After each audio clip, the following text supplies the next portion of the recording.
যদি এই মুহূর্তে নির্বাচন হয়, যেটি আসলে বিএনপি যৌক্তিক সময়ের মধ্যে নির্বাচন দাবি করছেন, তাতে বেগম খালেদা জিয়া কি প্রার্থী হবেন, বা বিএনপি সংসদ নেতা বা প্রধানমন্ত্রী হিসেবে কাকে চাইতে পারে, চেয়ারম্যান নাকি ভারপ্রাপ্ত চেয়ারম্যান? এখানে এই মুহূর্তে এখনই আমাদের এই প্রশ্নগুলো নিয়ে আমরা আপনার কাজ করছি না, কারণ আমরা এখন আমাদের সামনে যে সবচেয়ে বড় চ্যালেঞ্জ সেটা হচ্ছে যে আপনার এই ইন্টারিম গভর্নমেন্টের কাজগুলো তারা যেন শেষ করতে পারে, অর্থাৎ যে সমস্ত সংস্কারের বিষয়গুলো আছে সেই সংস্কার যে কয়েকটা আপনার খুবই নির্বাচন কেন্দ্রিক এবং প্রয়োজনীয়, সেই সংস্কারগুলো করে নির্বাচনের কথা আমরা বলছি, এবং আমরা মনে করি যে এটা আপনার যথা সময়ে সেটা অনুষ্ঠিত হবে।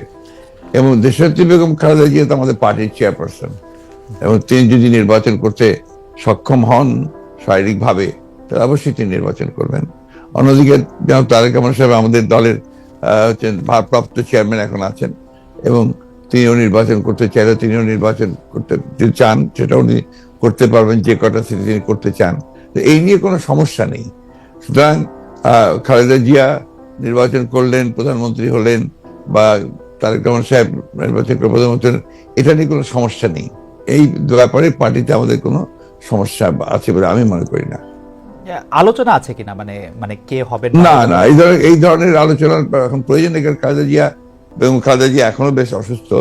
উনি আগামীকাল কয়েকদিনের মধ্যে উনি যাবেন লন্ডনে চিকিৎসার জন্য, এবং সেখানে যদি তাকে প্রয়োজন হয় সেখান থেকে তিনি আমেরিকাও যেতে পারে তার প্রয়োজন হয় চিকিৎসার জন্য। তো আমরা তাকে সম্পূর্ণ সুস্থ করে, আল্লাহ যেন তাকে সুস্থ করে নিয়ে আসেন, সেটাই চাইবো, সেটাই চাচ্ছি আর কি। এই প্রসঙ্গে আর কি, মানে এই 1-2 নাম্বার প্রশ্নের প্রসঙ্গে শেষ প্রশ্ন, যে আপনি জনাব তারেক রহমানের মামলার কথাগুলি বলছিলেন, জনাব তারেক রহমানের মামলাগুলো থাকার কারণে কি তিনি দেশে আসার ব্যাপারে দেশকে নিরাপদ মনে করছেন না, এরকম কোনো কিছু কি আপনাদের মধ্যে ভাবনা আছে? না না, সেই ধরনের কিছু ব্যাপার নয়। তার মামলাগুলো আমরাই চাইছি, দল চাইছি আমরা তাকে একেবারে আমরা মানে পুরোপুরি ভাবে মামলা মুক্ত করে নিয়ে আসতে চাই। যেহেতু তার মামলাগুলো সবই মিথ্যা মামলা, সাজানো মামলা, যার সমস্ত এভিডেন্সেস আর দেয়ার, সেই ক্ষেত্রে তার যত দ্রুত সম্ভব আমরা আশা করি যে মামলাগুলো নিষ্পত্তি হয়ে যাবে। আজকের একটু কথায় আসি, যে সংবিধানে উপপ্রধানমন্ত্রী পদ রাখা সহ আরও কতগুলি সংস্কারের প্রস্তাব বিএনপি দিয়েছেন। উপপ্রধানমন্ত্রী বা উপরাষ্ট্রপতি, তারপরে সংসদ উচ্চকক্ষ, গণভোটের বিধান প্রবর্তন করার প্রস্তাব। তো এইগুলি যদি সংবিধানে যাচাই বাছাই করে দিতে হয়, তাহলে তো কিছুটা সময় লাগবে। আপনার কাছে যৌক্তিক সময়টা কত মনে হয়, যে এই সরকারের কাছে কতটা সময় আসলে দেওয়া উচিত সরকারকে আসলে যৌক্তিকভাবে? আমরা এখন পর্যন্ত কোনো সময় বেঁধে দিইনি, এবং আমরা যেহেতু মনে করছি যে সরকার কাজ করছেন, এবং ইতিমধ্যে কমিটিগুলো হয়েছে, আপনার কমিশনগুলো তারা দ্রুততার সঙ্গে কাজ করছেন, এবং আমরা আশা করি যে যত দ্রুত সম্ভব তারা করতে পারবেন। এটা তাদের উপর নির্ভর করবে যে তারা কখন নির্বাচনটা দিতে পারছেন। আপনারা কোনো টাইম না, আমরা কোনো টাইম ফ্রেম দেইনি। আমরা যেটা বলেছি যে একটা যেটা আপনার লজিক্যাল, সেই সময়টুকু নিয়ে তারা করবেন। কেউ এরকম ইঙ্গিত করছেন যে বিএনপি আসলে এই মুহূর্তে নির্বাচনের জন্য আসলে চাপ দিতে চাচ্ছে, সরকারকে চাপ দিচ্ছে, তার ফলে সরকার একটু আনস্টেবল হচ্ছে। এইটা কি ঠিক? আবার অন্যদিকে সরকারের একটা জায়গা থেকে মনে হচ্ছে যে সরকার 2 বছর 4 বছর, হঠাৎ করে ডক্টর ইউনূস এটা 4 বছরের কথা বলাতে সেটা নিয়েও একটা বিভ্রান্তি তৈরি হয়েছে। আপনি এটাকে কিভাবে দেখেন? আমি দেখি একটু ভিন্নভাবে। এটা দেখি যে আমাদের দেশের মিডিয়া বা আপনারাই যারা মিডিয়াতে কাজ করেন, আপনার সাথে স্পেকুলেশনস করেন, এবং স্পেকুলেশন করলে এটা আপনাদের হয়তো বা খুব ভালো হয়, কিন্তু আমাদের জন্য আমরা এই ব্যাপারটাতে আমি ব্যক্তিগত খুব বেশি আগ্রহী নই। কারণ আমরা আপনি যে কথাগুলো বললেন তার একটার সঙ্গে কোনো বাস্তবতার মিল নেই, এবং আমরা সেই ধরনের কোনো চিন্তা করছি না বা সেরকম করছেও না। এবং আমি এখন পর্যন্ত দেখিনি যে আপনার সরকার, যারা ইন্টারিম গভর্নমেন্ট আছেন, তারা বেশি সময় থাকতে চান, 4 বছর থাকতে চান। কথাগুলো সেভাবে আসেনি, এগুলো আপনার মিসরিপ্রেজেন্টেড হয়েছে মিডিয়াতে। আর দ্বিতীয়ত আমরা যেটা বলছি, আমরা বলছি যে আমরা চাই যে আপনার একটা যৌক্তিক সময়ের মধ্যে সংস্কারগুলো হয়ে গেলে আমরা অবশ্যই নির্বাচনে যেতে চাই। আপনারা যৌক্তিক সময়টা মানে হ্যাঁ আমাদের দোষ আছে জনাব মির্জা ফখরুল আলমগীর, আমরা ঠিকই আমি দোষের কথা বলছি না না। না মানে মানে আমি দোষের media- কথা বলছি না। media- আমাদের কথা বলছি যে মিডিয়া আপনার স্পেকুলেট করেন, স্পেকুলেট মিডিয়া করতেই পারে, কিন্তু আমরা যেটা বাস্তবতা আমি আপনাকে সেটাই বলছি। না মানে আপনি যদি অনুমতি দেন আমাদের অবস্থাটা আমরা একটু বলি যে আমাদের কাছে মনে হচ্ছে যে নির্বাচন সংস্কার মানে কিছু বলা হচ্ছে যে কিছু যৌক্তিক সংস্কার করে যদি নির্বাচনটা না দেওয়া হয় তাহলে বিএনপি যখন ক্ষমতায় আসবে বা অন্য কেউ যখন ক্ষমতায় আসবে তারাও আসলে একই সরকারের সমান ফেসিস্ট হতে পারে, গত সরকারের সমান। তো সেইটা চিন্তা করে তাদেরকে সংস্কারের কথা বলা হচ্ছে। আমি এটার সঙ্গে একেবারেই একমত নই। আমি ঘোরতর আপত্তি জানাচ্ছি, তীব্র প্রতিবাদ জানাচ্ছি। বিএনপির সঙ্গে ফ্যাসিস্ট আওয়ামী লীগের তুলনা করার কোনো কারণই থাকতে পারে না। কারণ বিএনপি ইজ এ পার্টি, যে দলটা বহুদলীয় গণতন্ত্র নিয়ে এসেছে। আওয়ামী লীগ একদলীয় শাসন ব্যবস্থা বাকশালে ছিল, আমরা বহুদলীয় গণতন্ত্র নিয়ে এসেছি। আমরা সংসদীয় গণতন্ত্র নিয়ে এসেছি, ম্যাডাম জিয়া নিয়ে এসেছেন। আমরা তত্ত্বাবধায়ক সরকার বিধান পাশ করেছি পার্লামেন্টে, এবং আমাদের কাছে ফ্যাসিস্ট আবার এখন পর্যন্ত তো প্রশ্নই উঠতে পারে না। আমাদের যে পার্টির স্ট্রাকচার, আমরা যে কাজ করেছি সেগুলো সমস্ত গণতন্ত্রের পক্ষে গেছে, এবং 14 বছর লড়াই করেছি তো ফ্যাসিস্ট হওয়ার জন্য নয়, গণতন্ত্রকে প্রতিষ্ঠা করবার জন্য। সুতরাং এই কথাগুলো যখন বলা হয় তখন এই কথাগুলো আমার কাছে মনে হয় যেটা আপনার শুধুমাত্র হয় কথার কথা বলার জন্য বলা হয়, অথবা বিএনপিকে আপনার ছোট করে খাটো করে দেখানোর চেষ্টা করা হয়। কিন্তু এইখানে তো পাশাপাশি আরো দুটো সত্য আছে। একটা সত্য হচ্ছে যে বিএনপিও তো আসলে ক্ষমতায় ভারসাম্যের কথা বলছে, এবং সেই ক্ষমতায় ভারসাম্যের কথা বলতে গিয়ে এই প্রধানমন্ত্রী, উপপ্রধানমন্ত্রী, রাষ্ট্রপতি, উপরাষ্ট্রপতি জাতীয় সংস্কারের কথা বলছে, এই বিষয়টি যেমন আছে। এবং বিএনপিও রাষ্ট্র ক্ষমতায় ছিল, তখনও বিএনপিতে আসলে ক্ষমতার ভারসাম্য আছে কিনা সেটা নিয়ে প্রশ্ন উঠেছে। আবার আপনি যদি আমাকে অনুমতি দেন আমি বলবো যে বিএনপির একজন খুব গুরুত্বপূর্ণ শীর্ষস্থানীয় নেতা জনাব মওদুদ আহমেদ, আমি তাকে কোট করছি, তিনি লিখেছিলেন আমরা ক্ষমতায় গেলে বিএনপি সাফল্য হবে আরও কম, কারণ দলটির শাসন কৌশলে কোনো উন্নতি হয়নি, দলটিতে নেই কোনো আত্মোপলব্ধি এবং আত্মসংশোধন শব্দ দুটির অস্তিত্ব।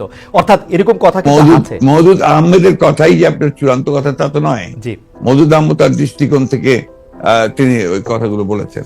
আমি তো মনে করি যে কথাগুলো সঠিক নয়। বিএনপি একটা পার্টি, যে পার্টিটা আপনাকে গণতন্ত্রকে রিইন্ট্রোডিউস করেছে, মাল্টি পার্টি সিস্টেম ইন্ট্রোডিউস করেছে, আগে আমি বললাম, আর রিপিট করতে চাই না। তো বিএনপি কে ওই দলের সঙ্গে বা ভাইজারের সঙ্গে তুলনা করাটাকে আমি মনে করি এটা একটা সঠিক তো নয়। আমি মনে করি এটা একটা উদ্দেশ্য প্রণোদিত। আচ্ছা, আরেকটি ব্যাপার সেটি হচ্ছে আমার আগেকার প্রশ্নের সাথে সম্পর্কিত, যে গণ অভ্যুত্থানের মুখে শেখ হাসিনার দেশ ছেড়ে পলায়ন, আওয়ামী লীগের নিষ্ক্রিয়তা এক ধরনের মানে আওয়ামী লীগ দেশের রাজনৈতিক প্রেক্ষাপট থেকে বাদ হয়ে গেছে, কেউ কেউ আমাদের মিডিয়ার ভাষায় কেউ কেউ বলছেন যে একটা -1 হয়ে গেছে। অন্তর্বর্তী সরকারকে নিয়ে কোনো -2 সংখ্যা কি আছে? কেন এই প্রশ্নটি উঠছে সেটিও আমি বলি, যেটা কিছুটা আপনি আগেই প্রশ্ন করেছেন যে আওয়ামী লীগ আমলে কিন্তু আমরা দেখেছিলাম যে বেগম খালেদা জিয়ার চিকিৎসার জন্য বারবার বলা হচ্ছিল, কিন্তু 3.5 মাস পরেও বেগম জিয়া এখনো দেশে আছেন, তারেক রহমান সাহেব এখনো দেশে ফিরেন নাই। তো এইটার ক্ষেত্রে কি -2 কোনো আশঙ্কা আপনাদের মধ্যে রয়েছে কিনা অন্তর্বর্তী সরকারকে নিয়ে? এই -2 তো এসেছিল আপনার 1/11-এ। এখন আপনার এই -2 কোনো সমস্যা নেই। কারণ হচ্ছে যে আমরা আগেই বলেছি, আমি গতকাল একটা ইন্টারভিউতে বলেছি যে বিএনপিকে এখন আর কেউ মাইনাস করতে পারবে না। এক, 2 নম্বর হচ্ছে আওয়ামী লীগ যদি নিজেরা মাইনাস হয়ে গিয়ে থাকে তো সেটা তো আওয়ামী লীগ হয়েছে, কারণ সে দেশেই নাই, তার নেত্রী পালিয়ে গেছে। সুতরাং আপনার এই জায়গাতে তো তারা নিজেরাই চলে গেছে। এখানে একটা জিনিস আমাদের সবসময় মনে রাখতে হবে যে রাজনৈতিক দলটি পলিটিক্যালি ব্যাংক্রাফট হয়ে যায়। আওয়ামী লীগ এখন আসলে পলিটিক্যালি ব্যাংক্রাফট একটা রাজনৈতিক দল। আমি আগে থেকে বলছিলাম কথাটা আর কি। তার কোনো রাজনীতি নেই, সে ক্ষমতাকে এমন ভাবে ব্যবহার করেছে তাদের ব্যক্তিগত স্বার্থে, দলীয় স্বার্থে না, প্রত্যেকের ব্যক্তিগত স্বার্থে। They have minted money like anything. দেশকে তারা একেবারে ফোকলা করে দিয়েছে, এবং সেই দেশকে ফোকলা করে দিয়ে পালিয়ে গেছে, এবং এটা জনরোষে পালিয়েছে। নর্থদের যে কোনো মিলিটারি কু বা কিছু হয়েছে, পিপলস রেট, জনরোষ, সেই রোষে তাকে পালিয়ে জীবন বাঁচাতে পালিয়ে যেতে বাধ্য হয়েছে। এই বিষয়গুলো আমাদের মাথায় রাখতে হবে। আমরা কোনো মতেই যেন চেষ্টা না করি এটাকে কোনো মতে খাটো করা। ফ্যাসিস্ট আওয়ামী লীগ রেজিম এতে বাধ্য হয়েছে দেশ থেকে পালিয়ে যেতে জনরোষে। ওকে, গত 15 বছরে আওয়ামী লীগের শাসনকে যে ফেসিবাদী বলা হচ্ছে এবং তার যে পালিয়ে যাওয়াটা, যেটি আসলে আপনি এখন বর্ণনাও করলেন, দুর্নীতি, তারপরে নানা ধরনের নানা কারণে, কিন্তু তার পেছনে আপনাদের আমলে যে 20 বছর আগে 21 আগস্টে গ্রেনেড হামলা, বিচারকদের বয়স বাড়িয়ে তত্ত্বাবধায়ক সরকারকে প্রশ্নবিদ্ধ করার মাধ্যমে শেখ হাসিনাকে কর্তৃত্ববাদী শাসনের দিকে নিয়ে যাওয়া, এ নিয়েও আসলে নানা ধরনের আলোচনা আছে।